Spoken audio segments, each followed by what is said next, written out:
Frankenstein, Chapter 3. From this day, natural philosophy, and particularly chemistry, in the most comprehensive sense of the term, became nearly my sole occupation. I read with ardor those works so full of genius and discrimination which modern inquirers have written on these subjects.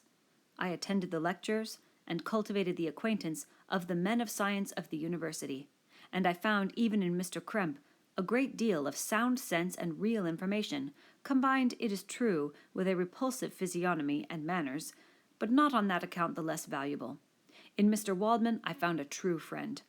His gentleness was never tinged by dogmatism, and his instructions were given with an air of frankness and good nature that banished every idea of pedantry.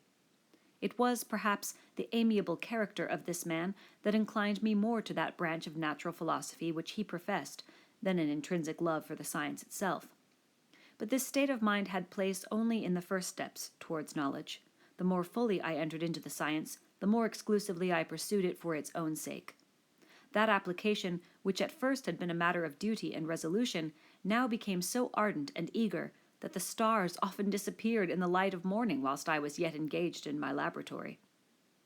As I applied so closely, it may be easily conceived that I improved rapidly. My ardor was indeed the astonishment of the students, and my proficiency that of the masters.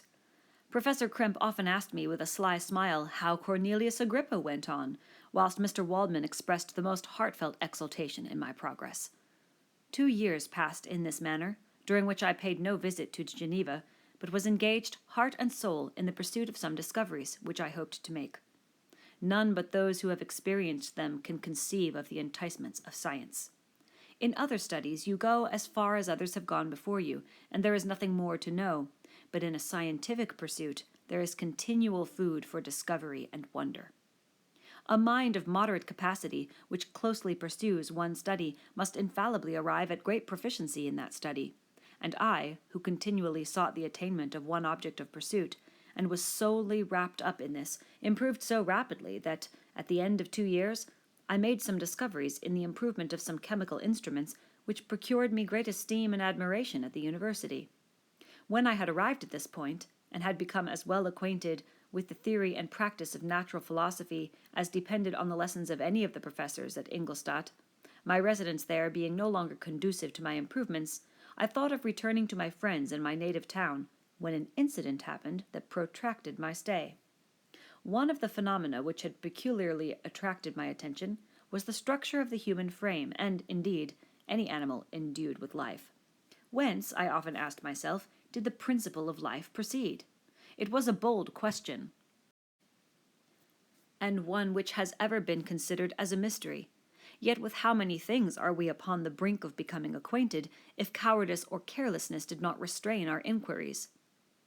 I revolved these circumstances in my mind, and determined thenceforth to apply myself more particularly to those branches of natural philosophy which relate to physiology.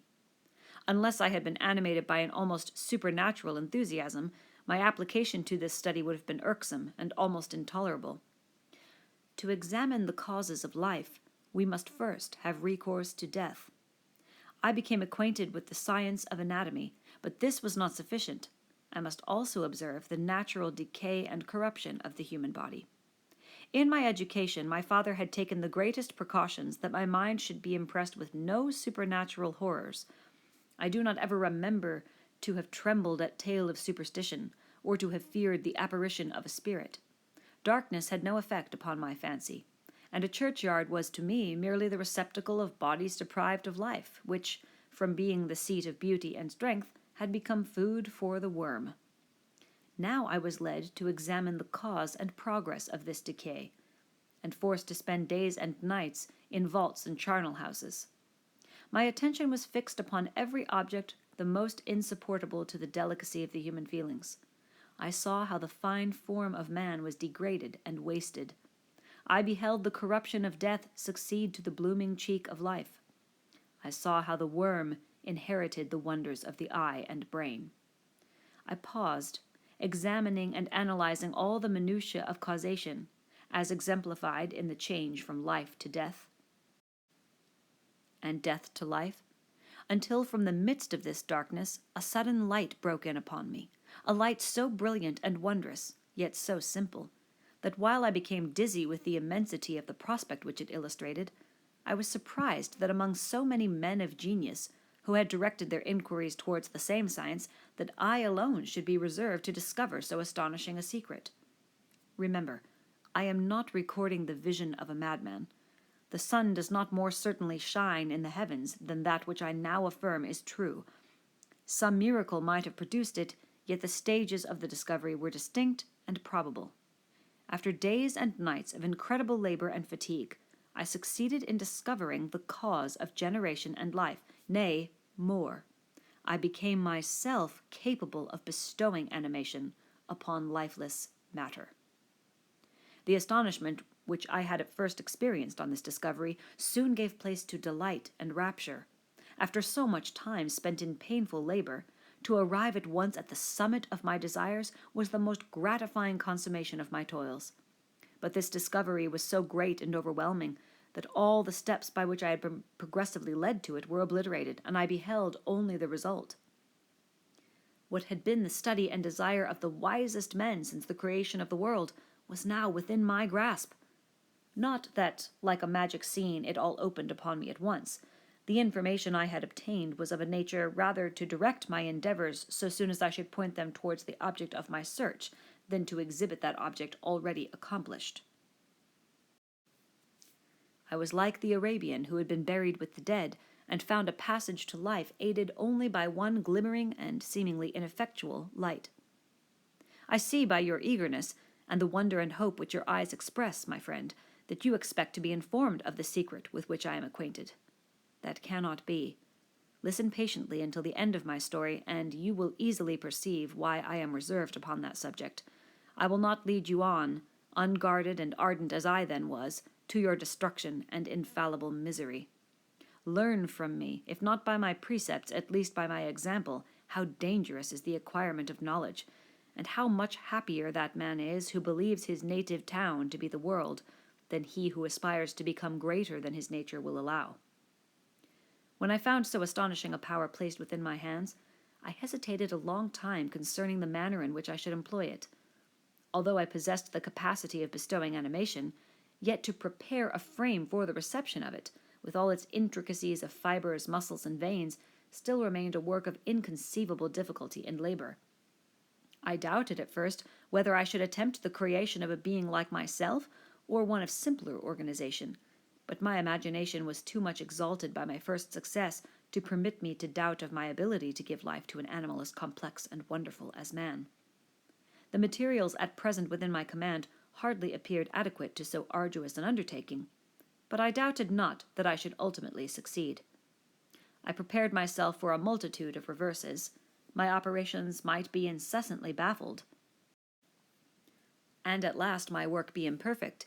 Yet, when I considered the improvement which every day takes place in science and mechanics, I was encouraged to hope my present attempts would at least lay the foundations of future success.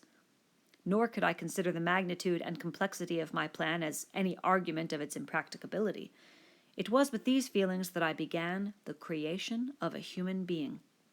As the minuteness of the parts formed a great hindrance to my speed, I resolved, contrary to my first intention, to make the being of a gigantic stature, that is to say, about 8 feet in height, and proportionably large. After having formed this determination, and having spent some months in successfully collecting and arranging my materials, I began. No one can conceive the variety of feelings which bore me onwards, like a hurricane, in the first enthusiasm of success. Life and death appeared to me ideal bounds, which I should first break through, and pour a torrent of light into our dark world. A new species would bless me as its creator and source. Many happy and excellent natures would owe their being to me. No father could claim the gratitude of his child so completely as I should deserve theirs. Pursuing these reflections, I thought that if I could bestow animation upon lifeless matter, I might in process of time, although I now found it impossible, renew life where death had apparently devoted the body to corruption. These thoughts supported my spirits, while I pursued my undertaking with unremitting ardor. My cheek had grown pale with study, and my person had become emaciated with confinement. Sometimes, on the very brink of certainty, I failed, yet still I clung to the hope which the next day or the next hour might realize. One secret which I alone possessed was the hope to which I had dedicated myself, and the moon gazed on my midnight labors, while, with unrelaxed and breathless eagerness, I pursued nature to her hiding places. Who shall conceive the horrors of my secret toil, as I dabbled among the unhallowed damps of the grave, or tortured the living animal to animate the lifeless clay? My limbs now tremble, and my eyes swim with the remembrance, but then a resistless and almost frantic impulse urged me forward. I seemed to have lost all soul or sensation but for this one pursuit. It was indeed but a passing trance that only made me feel with renewed acuteness so soon as, the unnatural stimulus ceasing to operate, I had returned to my old habits. I collected bones from charnel houses, and disturbed with profane fingers the tremendous secrets of the human frame. In a solitary chamber, or rather cell, at the top of the house, and separated from all the other apartments by a gallery and staircase, I kept my workshop of filthy creation. My eyeballs were starting from their sockets in attending to the details of my employment. The dissecting room and the slaughterhouse furnished many of my materials, and often did my human nature turn with loathing from my occupation, whilst, still urged on by an eagerness which perpetually increased, I brought my work near to a conclusion. The summer months passed while I was thus engaged, heart and soul, in one pursuit. It was a most beautiful season. Never did the fields bestow a more plentiful harvest, or the vines yield a more luxuriant vintage, but my eyes were insensible to the charms of nature, and the same feelings which made me neglect the scenes around me caused me also to forget those friends who were so many miles absent and whom I had not seen for so long a time. I knew my silence disquieted them, and I well remembered the words of my father. I know that while you are pleased with yourself, you will think of us with affection, and we shall hear regularly from you. You must pardon me if I regard any interruption in your correspondence as a proof that your other duties are equally neglected. I knew well, therefore, what would be my father's feelings, but I could not tear my thoughts from my employment, loathsome in itself, but which had taken an irresistible hold of my imagination. I wished, as it were, to procrastinate all that related to my feelings of affection until the great object, which swallowed up every habit of my nature, should be completed. I then thought that my father would be unjust if he ascribed my neglect to vice or faultiness on my part, but I am now convinced that he was justified in conceiving that I should not be altogether free from blame. A human being in perfection ought always to preserve a calm and peaceful mind, and never to allow passion or a transitory desire to disturb his tranquillity. I do not think that the pursuit of knowledge is an exception to this rule. If the study to which you apply yourself has a tendency to weaken your affections, and to destroy your taste for those simple pleasures in which no alloy can possibly mix, then that study is certainly unlawful, that is to say, not befitting the human mind. If this rule were always observed, if no man allowed any pursuit whatsoever to interfere with the tranquillity of his domestic affections, Greece had not been enslaved, Caesar would have spared his country, America would have been discovered more gradually, and the empires of Mexico and Peru had not been destroyed. But I forget that I am moralizing in the most interesting part of my tale, and your looks remind me to proceed. My father made no reproach in his letters, and only took notice of my silence by inquiring into my occupations more particularly than before. Winter, spring, and summer passed away during my labors, but I did not watch the blossom or the expanding leaves, sights which before always yielded me supreme delight, so deeply was I engrossed in my occupation. The leaves of that year had withered before my work drew near to a close, and now every day showed me more plainly how well I had succeeded. But my enthusiasm was checked by my anxiety, and I appeared rather like one doomed by slavery to toil in the mines, or any other unwholesome trade, than an artist occupied by his favorite employment. Every night I was oppressed by a slow fever, and I became nervous to a most painful degree, a disease that I regretted the more because I had hitherto enjoyed most excellent health, and had always boasted of the firmness of my nerves. But I believed that exercise and amusement would soon drive away such symptoms, and I promised myself both of these when my creation should be complete.